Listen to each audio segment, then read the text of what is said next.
Hi guys, मैं sir Balram Prasad Gupta और आप देख रहे हैं अपना यूट्यूब चैनल बायोलॉजी सर। जैसा कि आज का टॉपिक है double helical structure of DNA.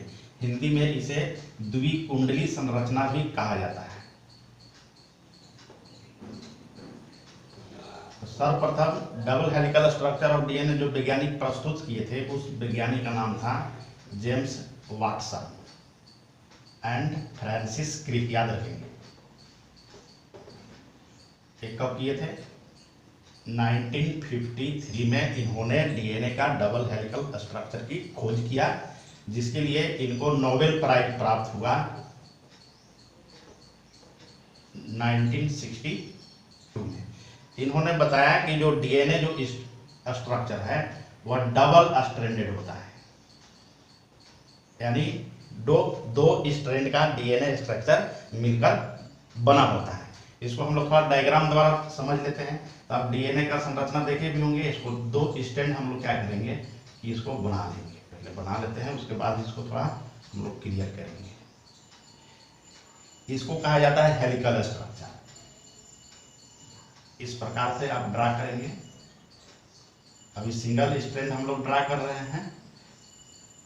ये हो गया सिंगल स्ट्रैंडेड हेलिकल स्ट्रक्चर। अब यहां पर कह रहा है डबल हेलिकल स्ट्रक्चर, तो एक रो आप और बनाएंगे इस प्रकार से।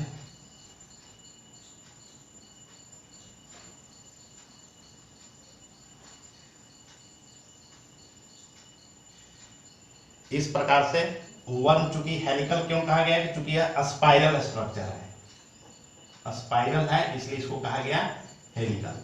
तो वन जो हेलिक्स होता है, फर्स्ट जो हम लोग ड्रा किए थे, वो होता है ऊपर में 5 और नीचे में होता है मान ले 3, 5, 3।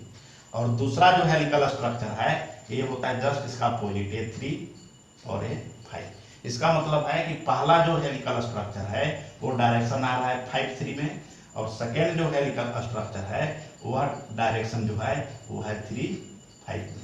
इसीलिए इस हेलिकल स्ट्रक्चर को कहा गया है एंटी पैरेलल, प्रति समानांतर। अब इसको हम लोग समझने का प्रयास करते हैं कि पहला तो है कि यह 2 स्ट्रैंड्स के मिलकर बना होगा। दोनों जो स्ट्रैंड होंगे राइट हेलिकल होंगे। राइट हेलिक्स कहने का मतलब है कि इनका जो रोटेशन जो होगा वह क्लॉकवाइज होगा। ये ऊपर से इस प्रकार से क्लॉकवाइज हो गया, ये इधर से क्लॉकवाइज हो गया, यानी इस प्रकार से इसका रोटेशन होगा, इसलिए इनको कहा गया है राइट हेलिकल। दूसरा है कि ईच डीएनए जो स्ट्रैंड है, आप जान रहे होंगे ये बनते हैं each strand made of polynucleotide, यानी जो प्रत्येक जो हेलिकल स्ट्रैंड है वह किस बायोपॉलीमर से बनता है? यह एक है बायोपॉलीमर, पॉलीन्यूक्लियोटाइड आप याद रखेंगे। प्रॉपर्टीज में क्या है कि वन जो स्ट्रैंड है उसका डायरेक्शन आप याद रखेंगे कि ये है 5, 3, और सेकेंड अदर जो स्ट्रैंड है इनका डायरेक्शन जस्ट अपोजिट है 3, 5। इसलिए इनको कहा गया है दोनों स्ट्रैंड को 2 strand of DNA are anti parallel. ये सब चीज आप नोट्स करके याद रखेंगे, इंपॉर्टेंट पॉइंट है। अब आ जाइए स्ट्रक्चर में हम लोग देखते हैं। एक का डायरेक्शन देख रहे हैं 5, 3 और दूसरा देख रहे हैं 3, 5। तो जो 5, 3 स्ट्रैंड हुआ वह किस पदार्थ से बना हुआ है? पॉलीन्यूक्लियोटाइड से। सेकेंड हेलिकल स्ट्रक्चर भी बना हुआ है आपको पॉलीन्यूक्लियोटाइड से। अब दोनों मान ली इस प्रकार के स्ट्रैंड हो, इसको इस तरीका से समझ सकते हैं, ये 3 है, ये 5 है, मान ली नीचे आ रहा है, ऊपर जा रहा है, लेकिन क्या है दोनों स्ट्रैंड अभी अलग अलग है। तो दोनों जो स्ट्रैंड जो होता है जुड़ते हैं आपस में। तो आप जान रहे होंगे कि 4 प्रकार के नाइट्रोजनस बेस होते हैं। ये नाइट्रोजन क्षार से जुड़ जाते हैं। इस प्रकार से हम लोग इसको जोड़ देंगे। ये नाइट्रोजन क्षार है, नाइट्रोजन बेस है। सिंबॉलिक दिखाना है तो एडेनिन ले लीजिए, डबल बॉन्ड थाइमिन, और एक जगह और ले लीजिए गुआनिन, ट्रिपल बॉन्ड साइटोसिन, यानी ये बीच में नाइट्रोजन बेस पेयरिंग से जुड़े होते हैं। तो जो बॉन्ड बनता है एडेनिन जो है वो डबल हाइड्रोजन बॉन्ड से थाइमिन से कंबाइन करता है, और गुआनिन जो है यह ट्रिपल हाइड्रोजन बॉन्ड से आपको साइटोसिन से कंबाइन करता है। यह है आपको हाइड्रोजन बॉन्ड, याद रखेंगे।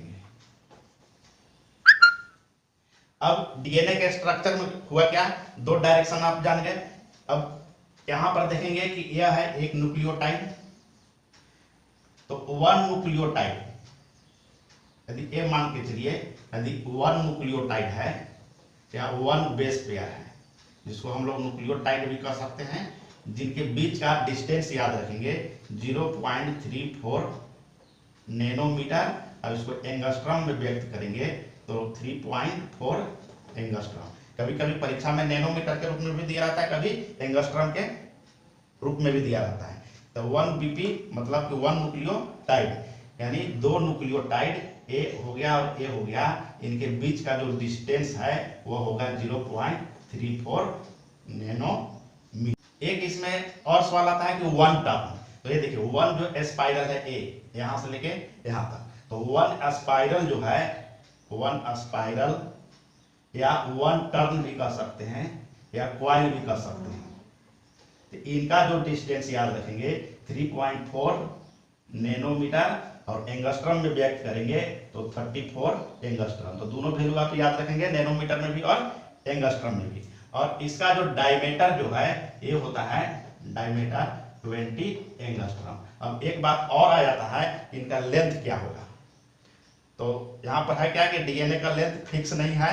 यदि मानव के केस में माना जाए तो डीएनए का जो लेंथ होता है वह है 1.8 मीटर, लेकिन सभी के जीवों के डीएनए की लंबाई अलग अलग होती है, इसलिए डीएनए का लेंथ यहाँ पर फिक्स नहीं है।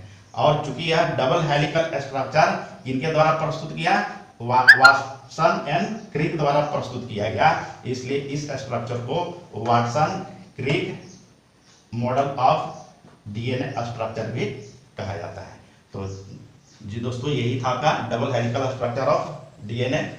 तो उम्मीद है कि यह वीडियो काफ़ी आपको अच्छे ढंग से समझ में आ गया होगा। यदि वीडियो पसंद आया तो प्लीज़ हमारे यूट्यूब चैनल बायोसर को सब्सक्राइब कीजिए, लाइक कीजिए, कमेंट कीजिए और शेयर कीजिए।